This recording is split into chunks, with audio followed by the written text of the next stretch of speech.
On October 4, Google introduced its latest made by Google phone, the Google Pixel 2.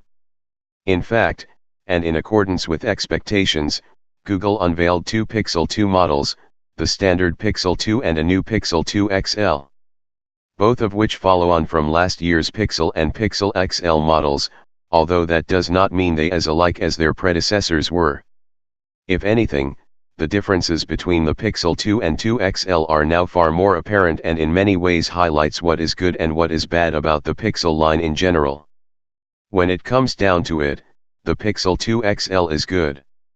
It really is, and really does look like an evolutionary step compared to last year's model. One of the most notable design changes with the new Pixel 2 XL is that Google has opted for a bezel-less display. Arguably this is not quite as bezel-less as some devices from other manufacturers, but is still enough, and certainly when compared to the rather thick top and bottom portions included with last year's model.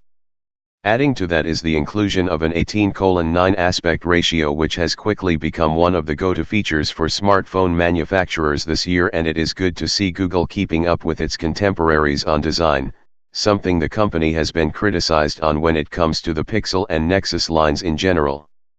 Speaking of which, another good point with the Pixel 2 line is that they now come with some OTT features. Most manufacturers are now looking for ways in which they can distinguish their smartphones from the rest of the pack, and up until now, whether it be Pixel or Nexus, Google-affiliated phones have been a little lacking when it comes to additional features and functionality.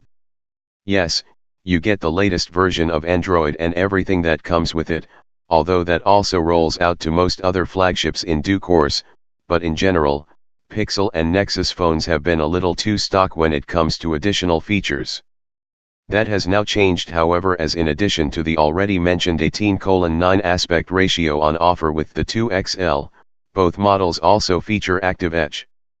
While this is not exactly a new feature, HTC U11, it is still one that you won't find on other phones, and one that not only adds to the software experience on offer, but also the value associated with the Pixel 2 and 2 XL. Continuing with the experience, and the original Pixel and Pixel XL phones were all about the camera, and while it may be a little early to return a verdict on the cameras on these latest models, the early indications is that the camera experience is second to none. This is something that already seems evident based on the announced XMark scoring, as the Pixel 2 has seemingly crushed the competition, and by a wide margin. Something which is even more impressive when you consider the Pixel 2 and 2 XL only makes use of one rear camera, compared to the likes of the Galaxy Note 8 and iPhone 8 Plus, who employ the help of dual rear cameras, offering consumers a dual camera experience without actually providing the dual rear cameras.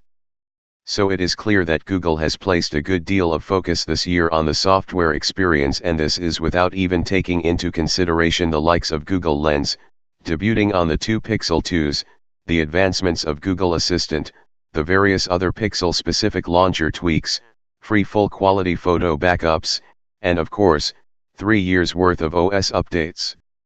All selling points in their own right, and all ones which further highlight the user experience.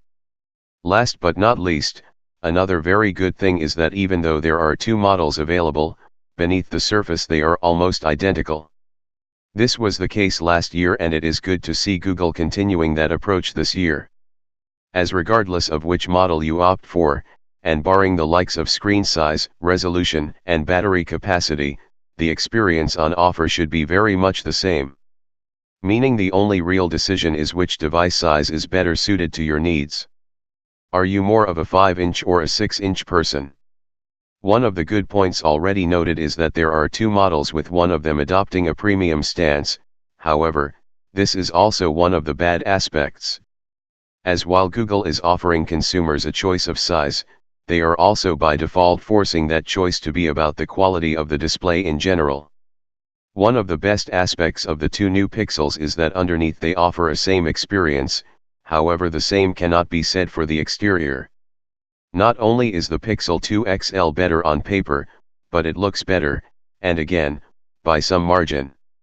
While the Pixel 2 XL comes with all the 2017 trending display features, the standard Pixel 2 looks like it uses the exact same shell as the original Pixel smartphone.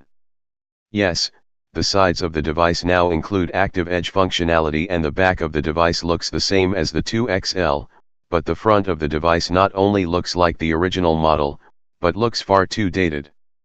This means that those who prefer a smaller phone are forced to compensate by having a dated-looking phone. If anything, it could be argued that of the two new devices, if only one of them was going to feature a larger display within a smaller body, then it should have been the smaller phone. As not only are Pixel 2 buyers getting a smaller 5-inch display, but they are having to make use of that display within a body that does not differ in size as much as you might expect. For example, the 6-inch display on the Pixel 2 XL results in a device that is 6.2 inches tall and 3 inches wide. By comparison, the significantly smaller 5-inch display on the Pixel 2 is housed within a body that is 5.7 inches tall and 2.7 inches wide. So the sizes of these two phones are far more similar than the display sizes would lead you to believe. And this is before getting into the benefits of the 18:9 aspect ratio, or the fact that the Pixel 2 XL's display uses a QHD quality resolution compared to the FHD resolution on offer with the smaller display, but not so smaller body, standard Pixel 2. So to sum up, while it is not bad that Google is offering two variants of the new Pixel 2, it is bad that those variants differ more than Google suggested during the Pixel 2 announcement. Yes, underneath they are the same and should offer a similar experience, but that is only half of the selling battle. The aesthetics of a smartphone has become a big deal in the last couple of years, and phones are now quickly becoming very dated, sometimes in a matter of months, in terms of their looks. Unfortunately for the standard Pixel 2, this one was dated before it even arrived.